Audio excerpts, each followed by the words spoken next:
Islam is sending a new message. After years of self-imposed silence, Farrakhan is thundering forward with radical new plans to save the poor and working-class black community. He's often been characterized as a racist and anti-Semite. He wishes to end the bitter antagonism that exists between himself and some Jewish organizations. All this seems to indicate that Minister Farrakhan is hoping to play a more prominent role in national politics. Is that true? First, I'd like to say that it's not the black and white world of Louis Farrakhan. I didn't write that. I know, but whoever did, it's a black and white world created by white people when they brought our fathers into slavery, segregated us, and kept us in a separate status and station until this very moment. Why have you been quiet, though? Why are you now coming forth? Where have you been? I've been working very hard in the black community, trying to raise the level of consciousness of our people. But I mean, is this a campaign now, an assertive campaign to come forward? Well, sir, looking at the statistics, the terrible condition that black people are in, with 1/4 of our young people in prison, either on supervision or under parole, and the infant mortality rate as high as it is, and black unemployment increasing, something has to be said, something has to be done. So I'm out here now appealing to the government and to black people and to white people of goodwill that we have to sit down and come up with a just solution to this problem. Why were you silent? I was never silent. Well, you stopped media appearances, right? No, the media purposely did not call me to be on the media, and when they did, I always felt it was for a purpose other than exposing my own ideas. And so I refused, particularly during the second time that Jesse Jackson was running for president. Because you felt it would take away from that That's campaign. Right. Are you still a supporter of his? Oh, of course. And would support him if he ran in '92? I can't say that, because I don't know whether he will run. But if he did run? I can't say just yet. So you're not supporting him? I mean, I asked if you were supporting him, you said yes, and then... I support him as a person, as a human being, as a man who struggles for the good of his people. You're not endorsing him? No, not at this time. How did the stridency, in your opinion, and there was stridency surrounding Farrakhan, there still is, begin? Why did it begin? Well, the conditions of black people are not exactly passive and peaceful and No, but there have good. been many black leaders. I knew many speaking out. Malcolm X, I knew Malcolm X. I knew his stridency, and I knew Martin Luther King very well, but they didn't start on a discord. You seem to start on a discord. Why? I beg your pardon. You don't think so? No, of course. There was discord with Malcolm, there was discord with Martin, there was discord with W.E.B. Du Bois. Everybody that attempts to tackle the problems between black and white don't start peacefully. They start with the discord trying to produce harmony. Then maybe the anti-Semitism got off on the wrong rung. Or the right, was it your intention? How did that start? It started with my trying to protect Jesse Jackson after 100 real threats were against his life. And I decided I wanted to dialogue with Jews because I felt that Jews, through the Anti-Defamation League, were sending certain information to the media negative about Reverend Jackson, and it could have created an atmosphere into which the brother could have been assassinated. I did not want to see another Martin Luther King, and so I stood up and asked for the dialogue. And as a result of that, I was called a black Hitler. I took umbrage at that remark, and then the roller coaster ride began. And once on, keeps rolling, or kept rolling. We hope that the Jews of goodwill, as some of them have been sitting down with us, we will sit down with them and continue the process of dialogue. As a minister of the faith, you would love all people, would you not? As a minister of faith, you would love to love all people. But the scripture says you can't serve two masters. You have to love one and hate the other. You can't serve God and mammon too. One has to be worthy of love. And to be worthy of love and to engender love is to obey the will of God, and that is what produces love in us for one another. Does your faith believe that all people are created equal? When you say created equal, what do you mean, sir? That all babies are equal under the law, that they are entitled to health and good fellowship, that they are entitled to love and good feelings, that they are entitled to a life that is their own. White, well, black, of course, yellow, All babies are born equal. The process is equal. And they Their deserve. mothers carry them 9 months with fainting and pain, and the pain for a white woman, a black woman, a brown woman, they're all the same. However, what stimulus goes into the makeup of that white child, that black child, that brown child after the child is born? What kind of environment will these children grow up into? And according to what we are hearing and reading, the black child is put into an environment that sentences the black child to a ghetto life.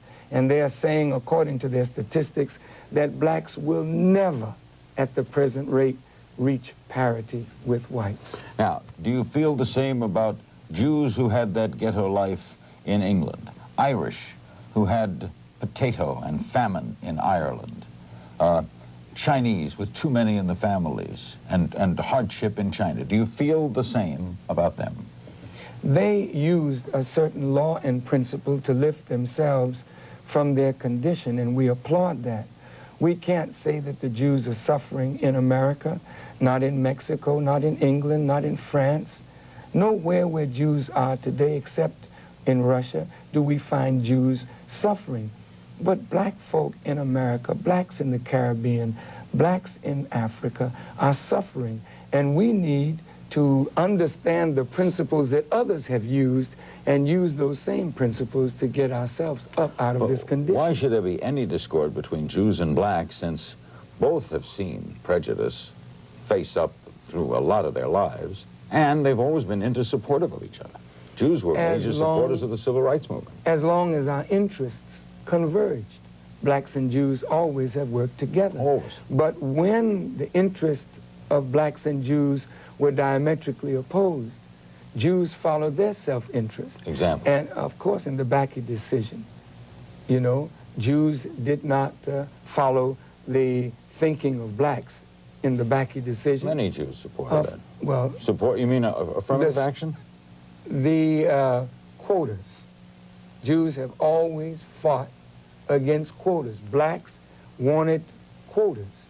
So whenever our interests didn't converge, we followed our self-interest. But there were some political differences. They weren't racial differences. Those weren't Jews saying, we may have a difference of quota, therefore I hate blacks.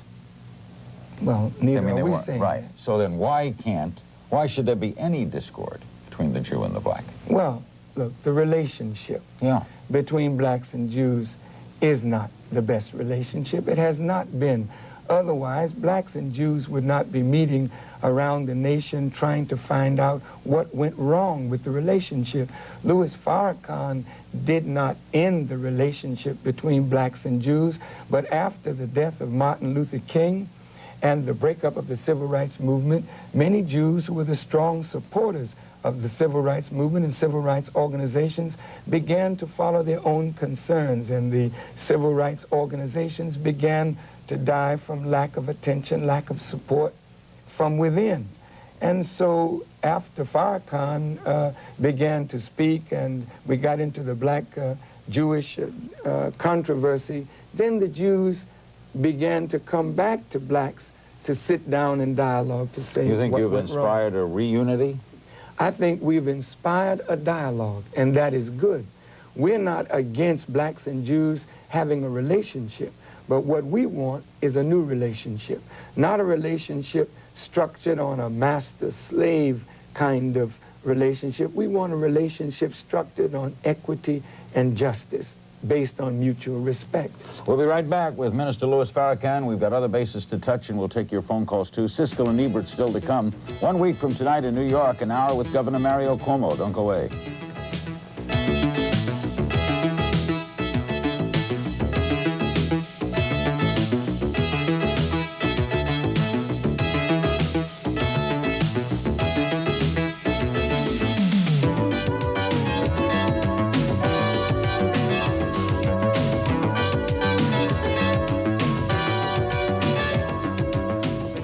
Our guest is Minister Louis Farrakhan. We'll be taking your calls in a while. I want to touch some other bases. What did you think of what happened in Israel today? They overthrew the conservative government, overthrew peacefully in the Knesset, and installed the more liberal who are looking to sit down with the Palestinians. Well, I think it may be a step in the right direction. I was shocked to see the other day that Mr. Baker was there and there were signs out calling Mr. Baker an anti-Semite. And of course it reminded me of picket signs around my venues wherever I go to speak. And since Mandela has embraced Arafat, there are those that are calling Mandela anti-Semitic. And I think that what those Jewish leaders need to do, we really need to be careful of how we use words, because anti-Semitic today means if you're critical of Israel, you become an anti-Semite. And in today's paper, here is a brilliant Jewish writer who called Zionism actually Satanism. Who is that? I can't recall his name, but it's in the Chicago Sun-Times today. Israel's a democracy. They debate it all the time. They threw out the leadership today and put in a new one. And again, in the paper today, it said that, of course, Israel has no state religion. So Judaism is not the state religion of Israel. Coming right back to what I said 5 years ago when they criticized me, saying I was talking about Judaism. I never mentioned Judaism, and now, today, they're saying Judaism is not the state religion of Israel. I think so Farrakhan is really not an anti-Semite. We might clear it up with a simple question. Sure. How do you feel about Jews? Now, you know, there are many Jews that I admire and greatly respect. Jews have done marvelously well coming from the conditions that they've come from. My problem is not with the Jews that have done marvelously well and are moral and righteous. Our problem is with those who feel somehow threatened by Louis Farrakhan, by a black man who is not controlled by white people, who speaks the truth as he sees it and believes it for the good of our people. But you could say that about Chinese and Irish and Italian people. You like those who have done very well and are maybe angry with those Of course. So what is the separate? Why do Jews keep coming up in the dialogue? I think it's because if I make a statement or someone asks a question and I answer about Jews, then the Jews become the whole topic. We're here talking about a most serious problem, not the problem of Jews, because Jews are doing fine in America. But here you have 30 to 40 million black people who are called a permanent underclass and who have become the Achilles heel of this nation. And I'm afraid if sincere and serious people don't sit down to map out a just solution to this problem, America might go the way of ancient Egypt, Babylon, and all of those other countries who did not address the problem You saying a revolution? It could be. Your thoughts on the Salman Rushdie affair?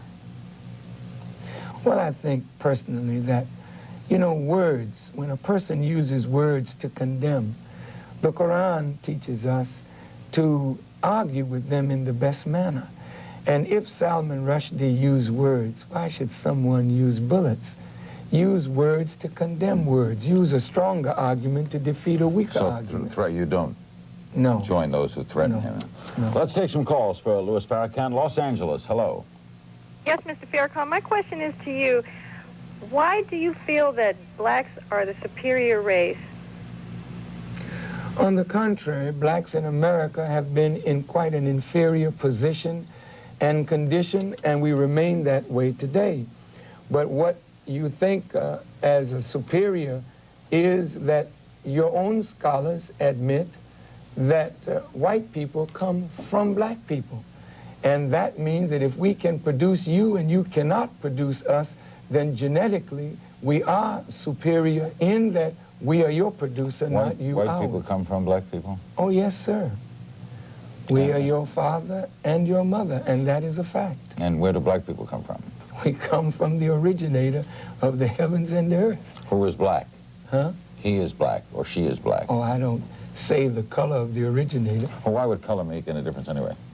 Well, you all have made it a difference. It didn't make a difference until white folk made it a difference. Cary, South Carolina, hello. Yes, Mr. Farrakhan, will you take back your comments and refute that Judaism is a gutter religion?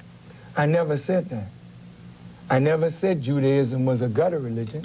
I said that the practice of Israel was dirty toward the Palestinians. And it remains that way today. That was a political statement about the actions of a government. That's right. Not about a people. That's right. And what did you say about Hitler, so we could clear that? You did not call him a great man? Yes, I did. You did call him great. I said Hitler was great, but I said he was wickedly great. Now, white people who study the dictionary, after all, English is not my language. You all taught me English, and you know that great is an adjective. It does not necessarily mean good, except in a colloquial sense. They had a great earthquake down in Mexico in 1985, 8.1 on the Richter scale. It's called great, but it wasn't good. The devil is great. Yes, but not good. We'll be right back with Minister Louis Farrakhan and more of your phone calls on Larry King Live. Siskel and Ebert will forecast the Oscars. That's ahead. Don't go away.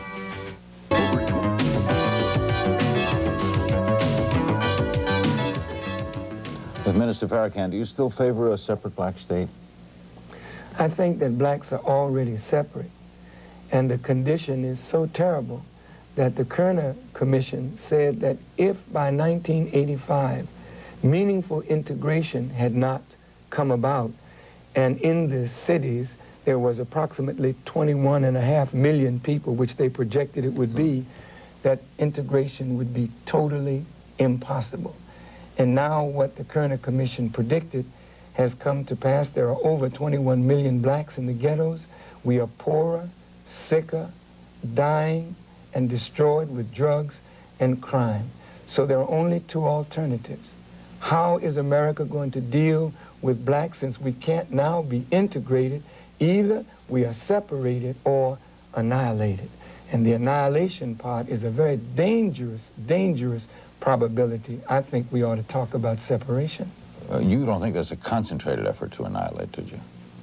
According to the scriptures, and being Jewish, you know that Pharaoh had a plan against the children of Israel because they were multiplying, and he feared that they might join on to an enemy and come against him. So he said, let's deal wisely with them. And so they came up with a plan to kill all boy babies and spare the female. Now that was the Pharaoh of that day. And what we're looking at in America today is the destruction of the black male, the sparing of the female, but the destruction of the black man. By whom? Who's the Pharaoh? I think Mr. Bush is sitting in that seat. You think Bush is today's Pharaoh? Oh, yes. By design? What do you mean by design? As that Pharaoh did it He was voted into office. He's sitting in that seat. Charlotte, North Carolina, hello. Yes, sir. It's apparent, I think, that the drug problem is becoming more of a black problem. And I assume you feel that white people are to blame for this. Shouldn't you, in fact, be blaming the black and brown people all over the world who are growing drugs and exporting them to this country? Aren't they the ones who are really to blame, and not white people, for the problem of black people and their incredible dependence and violence concerning drugs? Thank you for your question. If you study the history, sir, the Dutch East India Company raised the poppies in India, and the Americans and others helped to transport those drugs into China in the Opium Wars. America has been using drugs for a long, long time as a political weapon. And in the black community, drugs has always been used in our community. And we don't bring the drugs in, we don't manufacture the drugs, we don't grow the drugs. 80% of the chemicals used to make the crack are from the United States. They're shipped down into South America and then shipped back into this community. And I think you're wrong, sir. There are between 76 and 87% of the drugs now used in America are used by white people. So you have a very real drug problem, not only in the black community, but it has become the scourge of this nation. Indianapolis, hello. I'd be interested to learn if Mr. Farrakhan's educational and employment background. Has he ever held an 8-hour day job? Yes, I did. You know, I grew up as a musician, and when you're a musician, you can make much more money than you can on an 8-hour job. And when I became a Muslim and decided to give up my music, I went to work, working honest in factories and driving trucks and loading trucks and doing all of those menial tasks.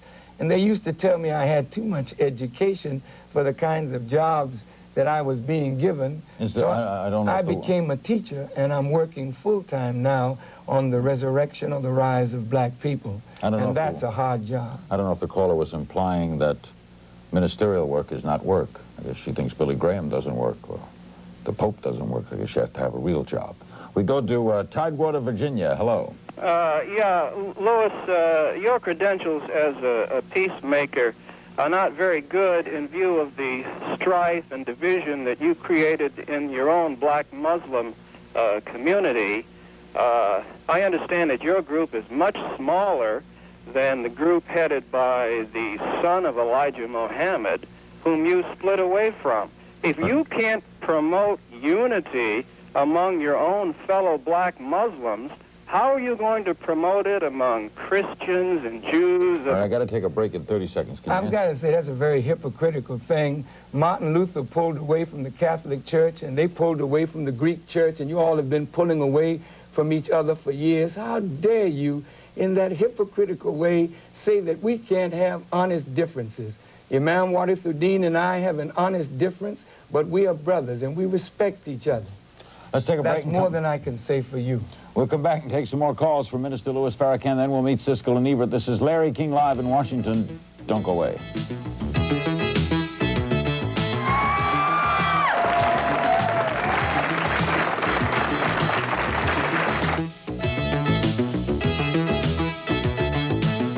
In Seattle, Washington, hello. Hi, Larry. I wanted to ask, for many years, Martin Luther King and your other black leaders fought for a colorblind society. I was wondering why now do you speak like a bigot towards whites and Jews? And how do you all get your titles of ministers or reverends? If Dr. Martin Luther King fought for a colorblind society, you all have fought to keep it a society full of racism. Your own Kerner Commission said that the ghetto was produced by white racism, and it is maintained by white institutions, and it is condoned by white society.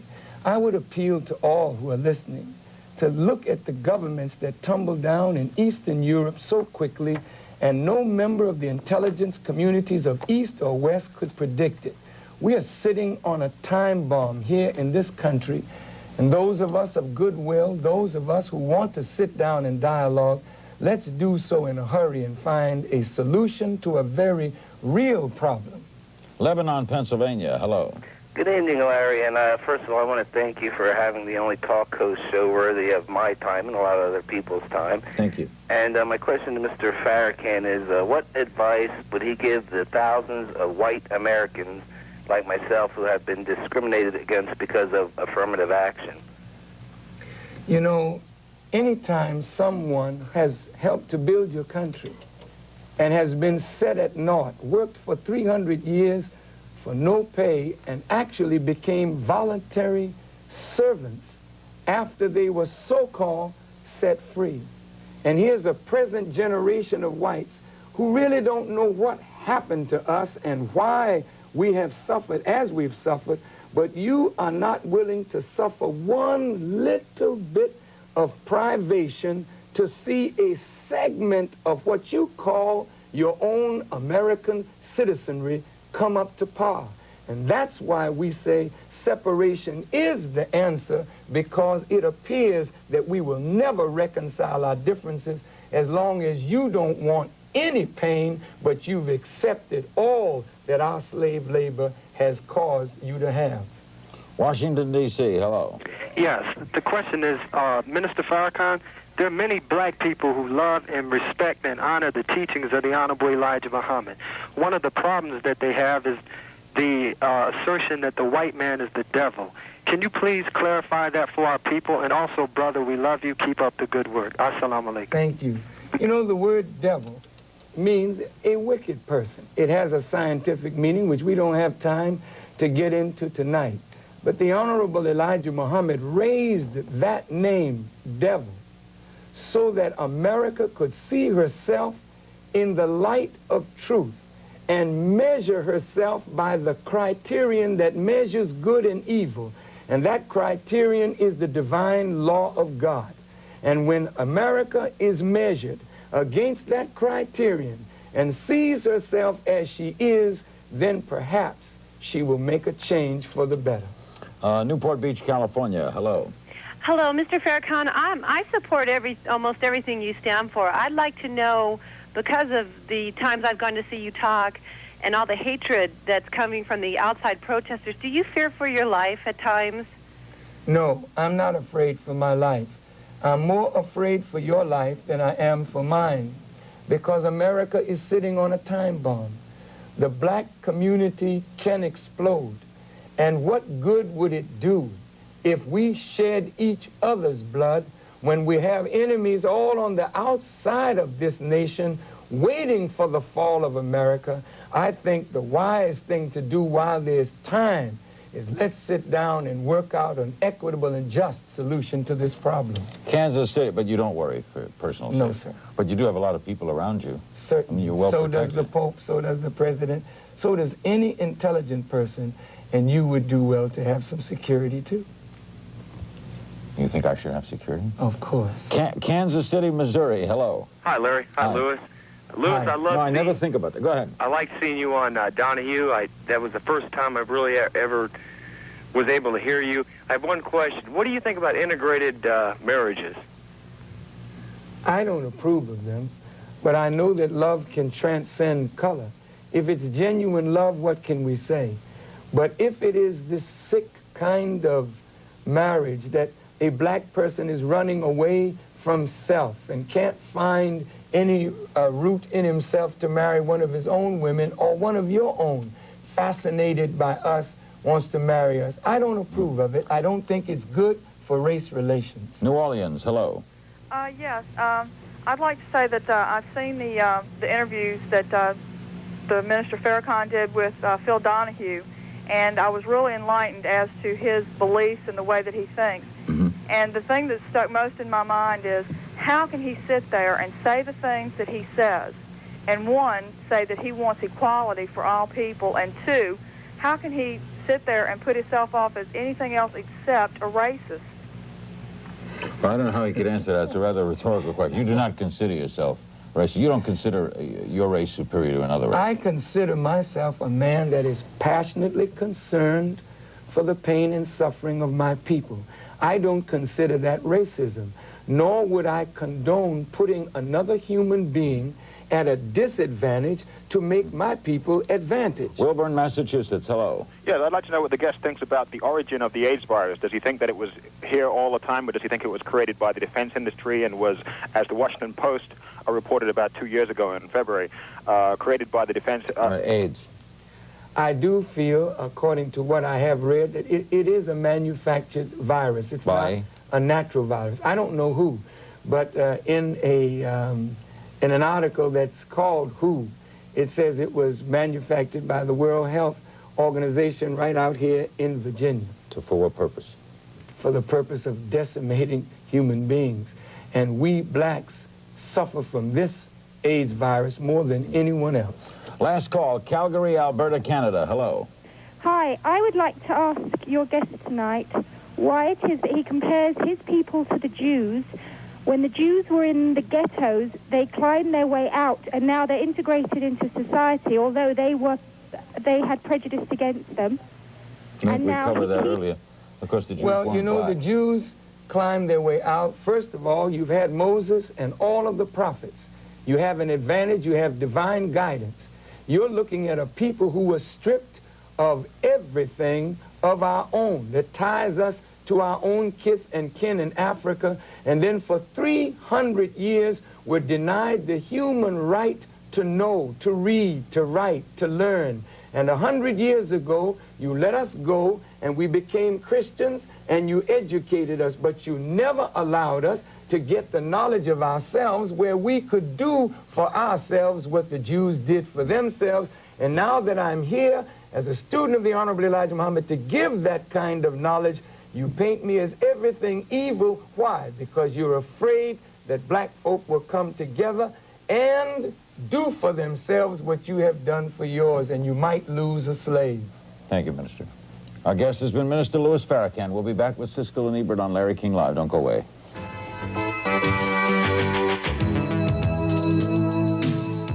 Coming up, Oscar, Siskel and Ebert want the envelope, please. $19.99 a week. Very autobiographical and also very, very personal account of Vladimir Posner's look at the world as a citizen in his early youth of the United States, and then throughout 38 years of his adult life.